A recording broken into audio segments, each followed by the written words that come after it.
Aloysius Xavier, ഇന്നിപ്പോൾ നിങ്ങൾ വിദ്യാഭ്യാസ ബന്ദ് പ്രഖ്യാപിച്ചിരിക്കുകയാണ്. അല്പസമയത്തിനുള്ളിൽ വിദ്യാഭ്യാസ മന്ത്രിയുമായി നിങ്ങൾ ചർച്ച ചെയ്യുന്നുണ്ട് എന്നാണ് മനസ്സിലാക്കുന്നത്.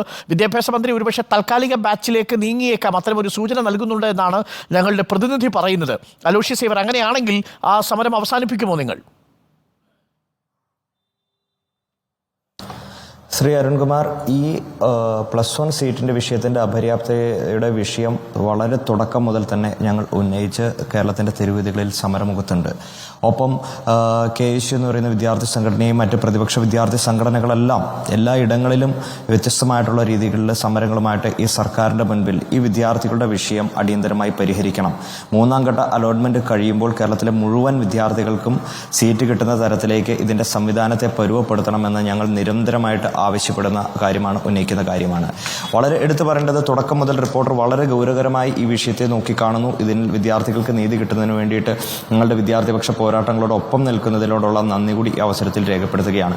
ഇവിടെ ഈ കഴിഞ്ഞ കുറേയേറെ ദിവസങ്ങളായി നമ്മൾക്ക് മനസ്സിലാക്കാൻ സാധിക്കുന്നത് കണക്കുകളുടെ പൊരുത്തക്കേടാണ്. കേരളത്തിൻ്റെ വിദ്യാഭ്യാസ മന്ത്രി പറയുന്ന കണക്കും അതേപോലെ തന്നെ ഹയർ സെക്കൻഡറി ഡയറക്ടറേറ്റ് പറയുന്ന കണക്കുകളും തമ്മിൽ ഒരു വൈരുദ്ധ്യമുണ്ട് എന്ന് പറയുമ്പോൾ ഇവിടെ കണക്കുകളിലെ കള്ളക്കളികൾ വെച്ചുകൊണ്ട് അല്ലെങ്കിൽ കണക്കുകളിലെ വ്യത്യാസം കൊണ്ടുകൊണ്ട് വിദ്യാർത്ഥികളെ അല്ലെങ്കിൽ പൊതുസമൂഹത്തിൻ്റെ കണ്ണിൽ പൊടിയിട്ടുകൊണ്ട് ഈ സർക്കാർ മുന്നോട്ട് പോവുകയാണ്.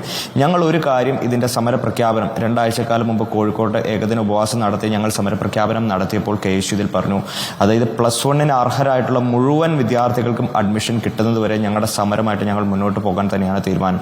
ഇന്ന് വിദ്യാഭ്യാസ മന്ത്രി ചർച്ചയ്ക്ക് വിളിക്കുമ്പോഴും വിദ്യാഭ്യാസ മന്ത്രി കണക്കുകൾ നിരത്തിക്കൊണ്ട് വിദ്യാർത്ഥി പ്രതിഷേധങ്ങളെ ശമിപ്പിക്കാനാണ് 7478 വിദ്യാർത്ഥികൾക്ക് മന്ത്രിയുടെ കണക്കിൽ തന്നെ നിലവിൽ അഡ്മിഷൻ കിട്ടാത്തതായിട്ടുണ്ട്. സീറ്റ് കുറവുണ്ട്, 7478. അതിന് താൽക്കാലിക ബാച്ച് അനുവദിക്കുക എന്ന നീക്കത്തിലേക്ക് സർക്കാർ കടന്നാൽ KSU അതിന് വഴങ്ങുമോ എന്നതാണ് എൻ്റെ ചോദ്യം. അല്ല, ഞങ്ങൾ ഈ കാര്യത്തിൽ ഞങ്ങൾ വ്യക്തമായിട്ടുള്ള തീരുമാനം ഞങ്ങൾ എടുത്തു വെച്ചിട്ടുണ്ട്. KSUവും MSFും ഉൾപ്പെടെയുള്ള പ്രതിപക്ഷ വിദ്യാർത്ഥി സംഘടനകൾ ഞങ്ങൾ യുക്തമായിട്ടുള്ള തീരുമാനം എടുത്തു വെച്ചിട്ടുണ്ട്. സർക്കാരിൻ്റെ നിലപാട് ഈ വിഷയത്തിൽ എന്താണ് എന്ന് സർക്കാർ ആദ്യം വ്യക്തമാക്കട്ടെ. അതിനുശേഷം ഞങ്ങൾ സമരവുമായിട്ട് ബന്ധപ്പെട്ട് അല്ലെങ്കിൽ ഈ വിഷയത്തിൽ ഞങ്ങളുടെ നിലപാട് എന്താണെന്ന് ഞങ്ങൾ വ്യക്തമാക്കാം എന്നത് തന്നെയാണ് ഞങ്ങൾ മൊത്തത്തിൽ എടുത്തിരിക്കുന്ന തീരുമാനം. ഫുൾ A+ കിട്ടിയ വിദ്യാർത്ഥിനിയാണല്ലോ റേയ സമീർ. ഇന്നലെ ക്ലാസ് തുടങ്ങി, കൂട്ടുകാരികളൊക്കെ സ്കൂളിൽ പോയി. ഇന്നലെ എന്ത് ചെയ്തു റേയ? വിഷമമുണ്ടായിരുന്നോ? വിഷമമില്ലാതിരിക്കില്ലല്ലോ. ഇന്നലെ അത് ചിന്തിക്കാതിരിക്കാൻ മാക്സിമം ഇങ്ങനെ ഇരുന്നു, അത്ര തന്നെ. റേയ മോളെ, എന്ത് ആവാനാണ് മോളുടെ ഒരു ആഗ്രഹം? ഏത് വിഷയം എടുത്ത് പഠിക്കാനാണ്? സയൻസ് എടുത്ത് പഠിക്കാനാണോ ആഗ്രഹം, അതല്ല ഹ്യൂമാനിറ്റീസ് എടുത്ത് പഠിക്കാനാണോ?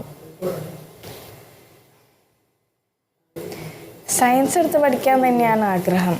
അതിനുശേഷമുള്ളത് ഞാനിപ്പോൾ തീരുമാനിച്ചിട്ടില്ല. ഈ കൂടെയുള്ള കൂട്ടുകാരികളൊക്കെ സ്കൂളിൽ പോയിട്ട് വിശേഷങ്ങളൊക്കെ പറയാൻ വിളിച്ചായിരുന്നോ വൈകുന്നേരം? വിശേഷം പറയാൻ വിളിച്ചില്ല, പക്ഷെ എൻ്റെ കാര്യം അന്വേഷിക്കാൻ അവരെപ്പോഴും വിളിക്കാറുണ്ട്. വിഷമിക്കേണ്ട റേയ, എനിക്കൊന്നും ഇത് ഈ പരിപാടി മിനിസ്റ്ററും അധികാരികളും ഒക്കെ നേരിട്ട് കണ്ടുകൊണ്ടിരിക്കുന്നുണ്ട്. റേയ സമീറിനെ പോലെ ഫുൾ A+ കിട്ടിയ ഒരു വിദ്യാർത്ഥിനി 13 സ്കൂളുകളിൽ അപ്ലൈ ചെയ്തിട്ടും ലഭിക്കാതെ പോകുന്നത് അതിനകത്ത് ബേസിക് ആയിട്ടുള്ള അൽഗോരിതത്തിൻ്റെ എററാണ് എന്ന് സമീർ പറഞ്ഞത് അക്ഷരം പ്രതി ശരിയാണ്. നമുക്കിത് പ്രതിപക്ഷ നേതാവിൻ്റെ കൂടി ശ്രദ്ധയിൽപ്പെടുത്താം.